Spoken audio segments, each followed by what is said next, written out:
Big Boss season 8 grand finale அது தொடங்கிறதுக்கு முன்னாடி ஒவ்வொரு போட்டியாளர்களும் கண்ணாடி மாதிரி ஒரு அறை இருக்குங்க. அங்க நின்று மக்கள் கிட்ட பேசுவாங்க.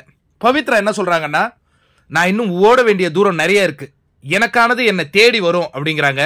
சௌந்தர்யா என்ன சொல்றாங்கன்னா, யார் என்ன சொன்னாலும் நான் வீழ்வேன் என்று நினைத்தாயோ அப்படின்னு மீண்டும் வருவேன் அப்படிங்கிற அந்த ஒரு தன்னம்பிக்கையான வார்த்தையை அவங்க வெளிப்படுத்துறாங்க.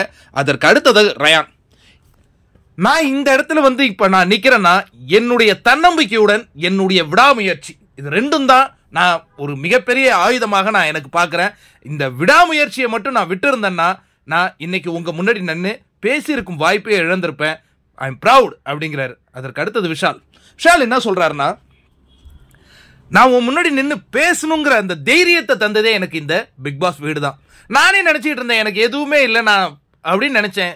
எனக்குள்ளேயும் பல விஷயங்கள் இருக்குங்கிறத எனக்கு அழகாக நீங்க சொல்லி கொடுத்துருக்கீங்க, அற்புதம் அப்படிங்கிறார்.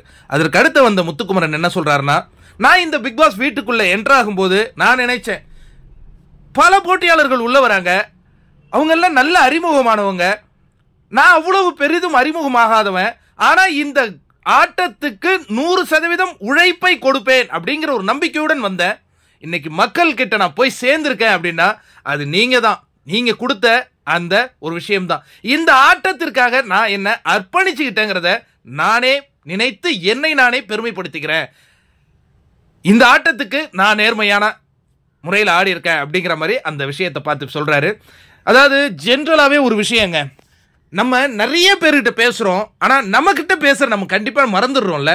அது சொல்லுவாங்க பெரியவங்க, ஒரு நாளுக்கு ஒரு முறையாவது கண்ணாடியில பார்த்து நீ உன்கிட்ட நீ பேசு. ஏன்னா உன்னை விட உனக்கு சிறந்த ஆசான், விமர்சகர், நண்பன் யாருமே கிடையாது.